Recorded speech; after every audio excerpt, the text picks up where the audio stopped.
ഇത് കാണാനുണ്ടല്ലോ നമ്മളുടെ സ്നിക്കേഴ്സായിട്ട് എന്തെങ്കിലും ഒരു ബന്ധമൊക്കെ തോന്നുന്നുണ്ടെങ്കിൽ അത് തികച്ചും യാദൃശികം മാത്രം.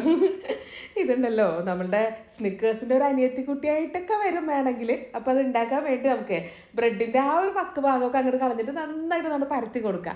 എന്നിട്ട് ഇതിനകത്തേക്ക് ഉണ്ടല്ലോ ഏതെങ്കിലും ഒരു സ്പ്രെഡ്, അതിപ്പോൾ ജാം ആവാം, ന്യൂട്ടല്ല ആവാം, ക്രീം ചീസ് ആവാം, അല്ലെങ്കിൽ ബിസ്കോഫ് ആവാം, എന്തായാലും കുഴപ്പമൊന്നുമില്ല കേട്ടോ. അത് നന്നായിട്ട് ഒന്നാണ്ട് പരത്തിയിട്ട് അങ്ങോട്ട് റോൾ ചെയ്തിട്ട് മാറ്റി വെച്ച് കൊടുത്തോളൂ കേട്ടോ.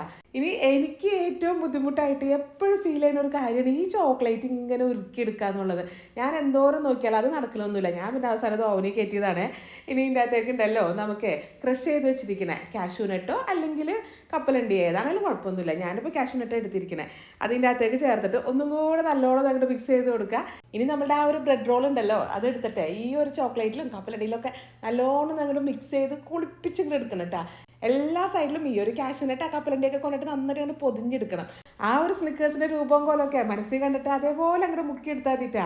ആ കപ്പലണ്ടിയൊക്കെ ഈ ബ്രെഡിൻ്റെ എല്ലാ വശത്തും ഒരേപോലെ ഇങ്ങനെ വരേണ്ട രീതിയിൽ വേണം മുക്കിയെടുക്കാനായിട്ട്. ഇനി ഇതിനെ നേരെ അങ്ങോട്ട് ഫ്രിഡ്ജിലോട്ട് കയറ്റിക്കോളൂ കേട്ടോ. അത് അവിടെ ഇരുന്നേ നന്നായിട്ട് അങ്ങോട്ട് സെറ്റായി വരുന്ന സമയത്ത് നമുക്ക് സെർവ് ചെയ്യാം.